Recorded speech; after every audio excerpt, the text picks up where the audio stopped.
How's it going, everybody? Welcome back to a special episode of One Soccer Today. As we go through the year that was 2023, we are going to do a deep dive on every CPL and every MLS side, and today's focus is on Toronto FC. Here to help me break it down is Gareth Wheeler, Oliver Platt, and Jordan Wilson.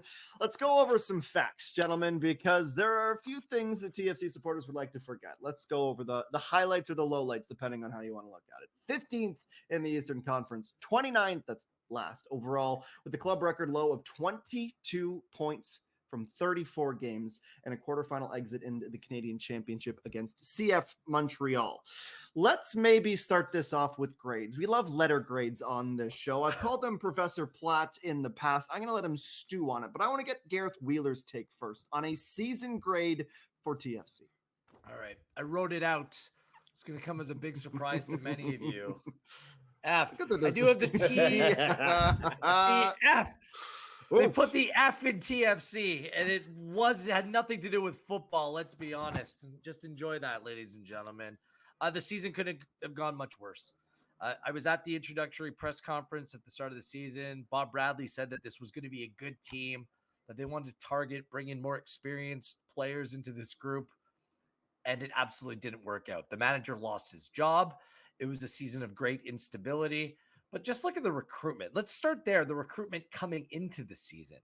Vasquez, Hedges, Diamande, who's still on contract for this upcoming season.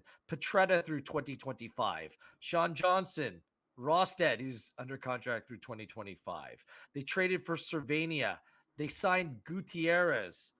They traded for Sapong. And they gave up Gamma McNaughton, meanwhile, to make that happen. Mabika, Abaro on loan. Traded rid of K and brought in Blessing. Malula, Owusu. How many of those worked out?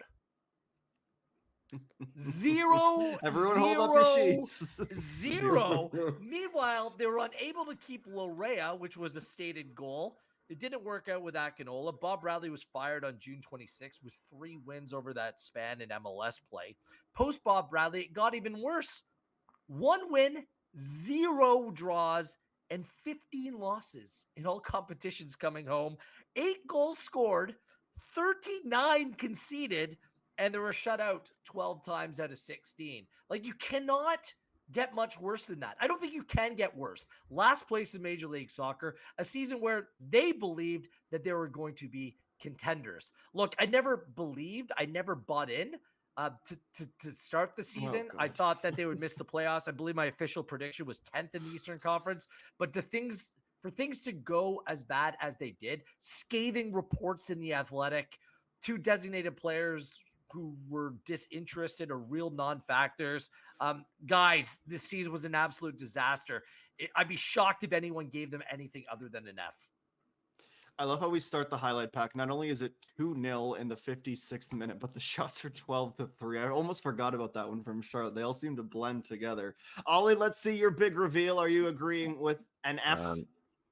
I've gone slightly different to Wheels. I've drawn a garbage can. He's an artiste. Picasso. Okay, I like it. Thank you. I thought it looked a little bit like a thing of French fries, but it didn't come out too badly given my limited talent.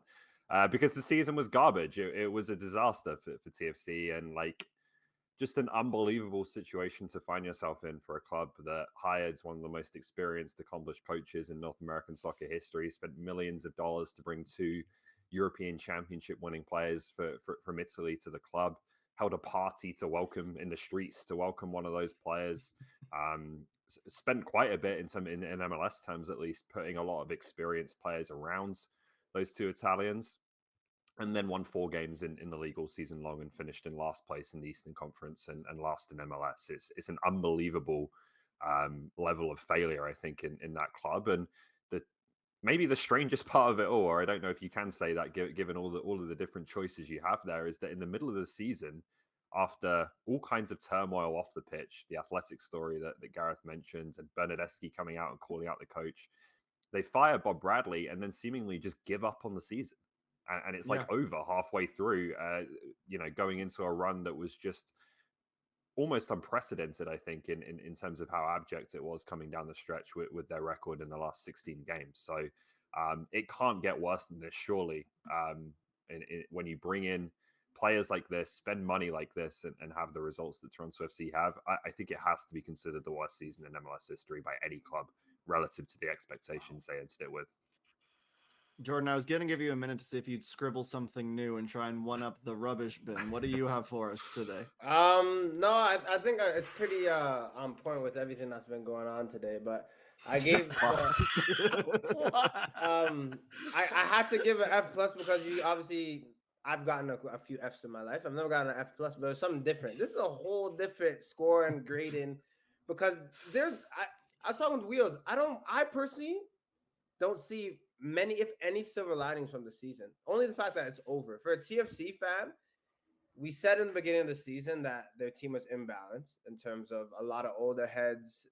You need the balance of mature players, veterans, but also infused with young guys coming up that are ready to play football.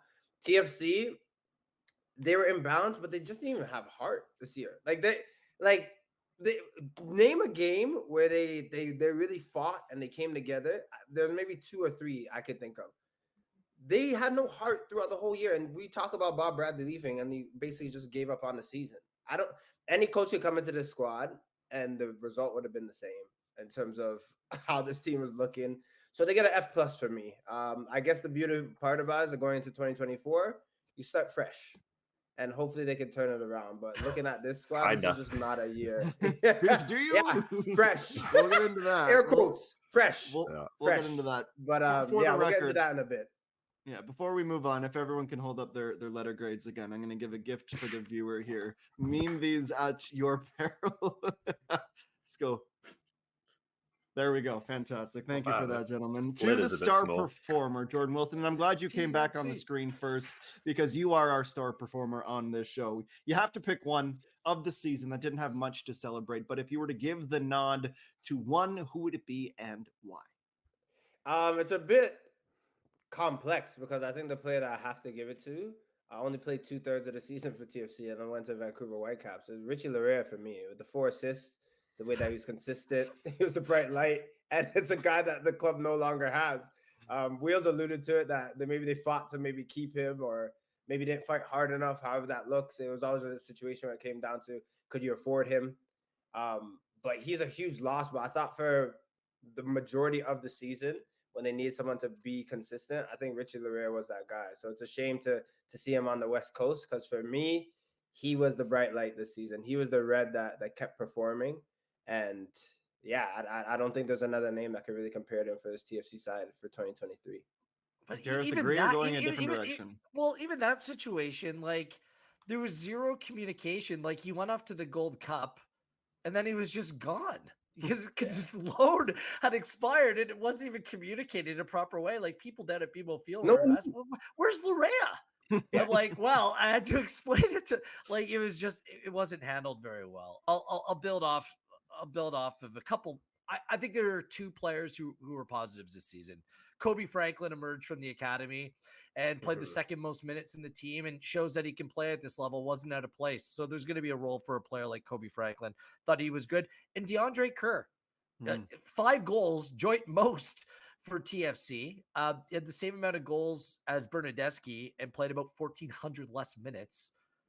He had more goals than Insigne, and Insigne played more minutes than Kerr. So I think that these are 2 young, youthful, Canadian local players that can play a role for Toronto FC moving forward. What those roles are and how big it will be, that remains to be seen. But they were 2 positives for me. And I know it's never straight up apples and apples, but when you think of the same amount of goals as Bernadeschi, the dollars or the euros per goal between the 2 of them, the difference is the resume striking. Oliver Platt, your last word to you on your star performer. I agree with those 2 choices, but I'm going to give the star performer. I'm going to be really corny here. I'm going to give it to the TFC supporters because I think they deserve it for staying through that season. Their average attendance was 6th in MLS. They're still getting over 25,000 fans a game. It's not that much down from where it was in 2017 when they had the best team in MLS history. I don't think we can take that for granted in this country yet. It's an incredibly loyal fan base, and they were there all year long through lows and lows. Well said.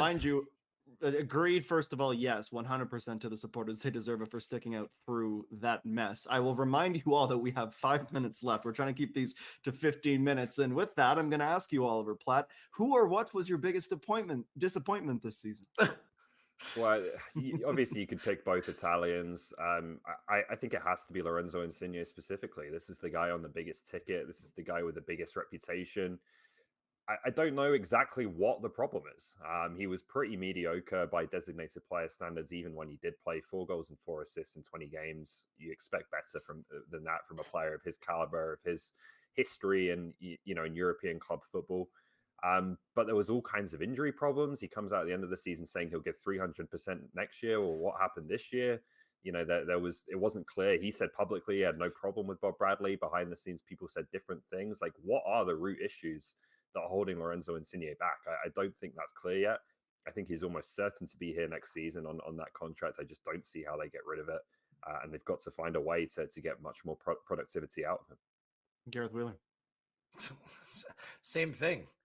I mean, he got hurt in the first game of the season, and his season was completely derailed. He had a couple good games, notable games against Philadelphia, but like his biggest moment that people commented on was him getting into it with a fan, like on a video that was posted. That's unfortunate. Like that, and we don't know what was said. Like that's irrelevant. I think it just more speaks to the lack of a statement that he was making on the field. And he has to be the team's best player.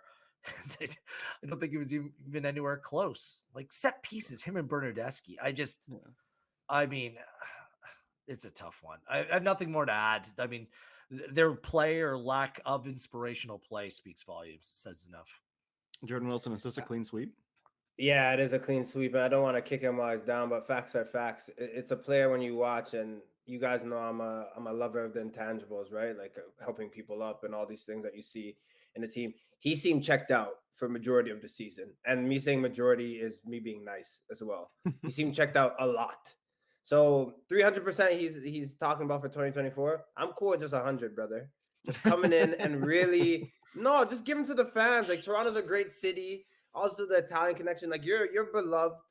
Come in and enjoy your football. I know it's different from what you might be used to, but I think going and playing for this TFC team, there's a lot of pluses. There's a lot of pluses coming in. I just want to see a smile, a guy that's really digging in, rolling up his sleeves, and giving his best foot forward. This is also a cautionary tale really quickly. Like we're putting it on Insigne because we expect more, but he will have a case if he claims that the team just isn't good enough around me. I listed off the players that were brought in. Like this is a cautionary tale for trying to do a proper rebuild on the fly. Coming out of the Greg Vanney era, this team needed to strip it down and build it back up, but then you bring in these big players with big reputations, and you think that this team's going to go on and try to do something, and that's why they signed players on that aforementioned list. It's just you have to do things step by step. You just cannot rush the process. About 30 seconds from each of you. Let's try and get a little bit of optimism to end the show. If you can muster it up for TFC, looking to 2024, Jordan, your outlook or your expectations for the upcoming campaign? I sound uber pessimistic, but it can't get much worse. I'll say that much. Can't get much worse. 4 wins. I think going into the season, they could do better than that. So knowing that the team is likely going to look very similar unless John Herdman and company do some big digging, Gareth Wheeler, this will be their group. And if everyone performs, they could be fantastic. Is that your expectation? No, but you expect that there will be some kind of bump with John Herdman, the new manager bounce, what that looks like. We're just not sure as of yet what that will look like because he's been in charge of all of 1 games. Like, look, John's a smart guy. He knows that this is a big job that's ahead of him right now. And you hope that he gets more out of some of the players that are there. That's going to have to be the pathway forward. Change will eventually come, but I think that John Herdman's going to have to pull a rabbit out of his hat here. Last word of the show to you, Oliver Platt. Yeah, it's a hell of a first job to take in club football. He's done it with the women's national team. He's done it with the men's national team. This is different, I think, with the personalities, with the egos involved, but also with the level of expectation. Like, there's no such thing as low expectations at CFC, even coming off a season like this. So, an incredible task in front of him. Incredible task, and just as this show was to try and find some things to be optimistic about for Toronto FC, we will have more happy things to talk about as our season retrospectives continue. We, of course, have CF Montreal and Vancouver Whitecaps in the coming days, and all 8 CPL clubs. Make sure you keep it locked to One Soccer for those. My thanks to Wilson, Wheeler, and Platts. I've been Jenkins. We'll see you next time.